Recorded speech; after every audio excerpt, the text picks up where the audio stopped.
Folks, it's probably been 6 months since I said that I was going to really take a good look at all these really big ones. I mean, really big ones. And they have some incredible images on them, and I will enjoy doing that. But because of my organization thing that I got going on here, I have to do other stuff first. Now, these are the stones that was shown in my last video. Small images on small tools. They're separated now into the tool use.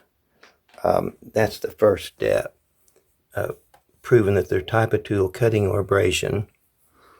And the reason well, maybe it'll explain itself when I start. These are engraving tools.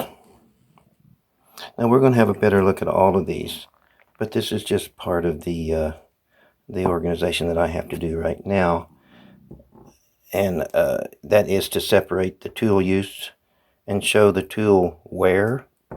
If it doesn't have wear on it, I can't call it a tool. It has other stuff that it needs too. It just me call it a tool. It has to have the uniface tool method. It has to be more than just a stone that happened to be whatever. But these are engraving tools. They have a little point, and they were engraved on wood, ivory, bone, whatever they needed it for. These are crescent-shaped cutting tools. Now, these are all hand-held. They're small, but they're still hand-held. These are blades for like a knife, a little bitty tiny cutting tool.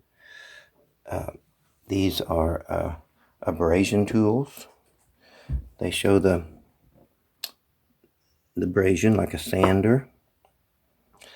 And now the reason I have to do it like this is because I want to get past the tool use. I just want to show the tool use so that I'll know that it's a tool. I mean, I'm not just making it up. So that I can reorganize them again, more like this, where I can show that the head of an image, the head and the body of an image on these little bitty tiny tools. And some of them get really small. But what's important is the eyes. If I, let me sit down. It can't just be maybe something. It has to have eyes. And they were good at pecking out eyes. So, now these are larger handheld tools that have images on them. But I still want to stress, when I look through these later, if I can't prove that there's a eye, two eyes or whatever, then I'm just, talking out my butt. Anyway, just want to show you a few of these handheld tools, but a little bit larger. See, they're not huge, but that was a cutting tool. That one back there is an elephant. His trunk is bent around like that. And this is kind of unusual because he still has a lot of the yellow stain. I think folks like to use yellow paint or the paint, use the word paint when they're describing the colors on these stones. It maybe started out as paint, but stone is porous. So when ochre mixtures, even with water, but they're mixed with oil sometimes, but when it's mixed even with water and put on a stone, well, immediately it might be hard to get off because it soaks into the stone. So I don't have any fear of knocking any color off when I clean these the way I clean them, with soap, sand, and water and stuff. Salt, a little bit of salt sometimes when there's organic material on it.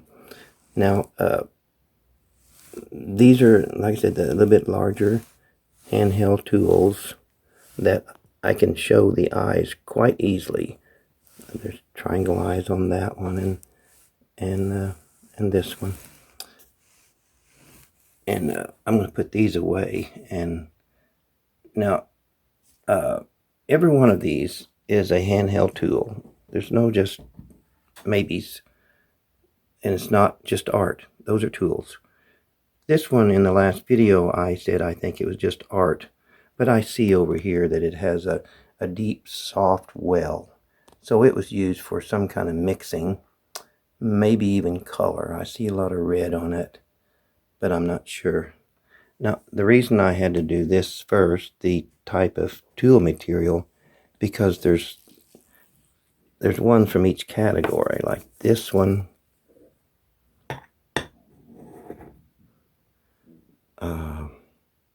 This one.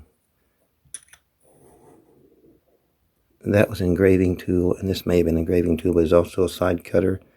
And one from the abrasion part. Okay. So, here in a second, I'm going to be through with talking about tools. They will be put in a different category next time. They don't have to be separated. I'm just going for images. And I will start by showing these in just a minute when I rearrange all this and look for more images. Okay, I've gone through the tool use of all these stones. Not each one up close. I hope you trust me a bit about that. But now that I've shown the tool use, we'll put this off for a second. The proof of the uniface tool method, showing how the stone was cut from a core. I'll show it when it comes up. And this, is it a tool or just art? All the ones I picked out are a tool. So that's what I'm going to do next. I want to go through a bunch of these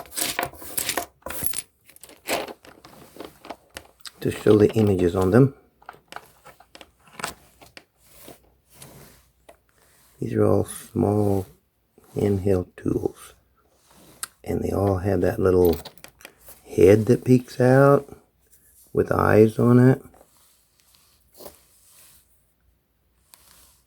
Kind of fascinating looking at real small tools. And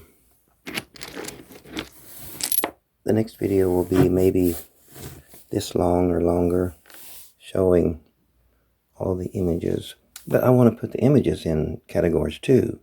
For instance, if something looks like a cave bear, or it looks like a bird, or it looks like a whatever, I want to try to get those separated.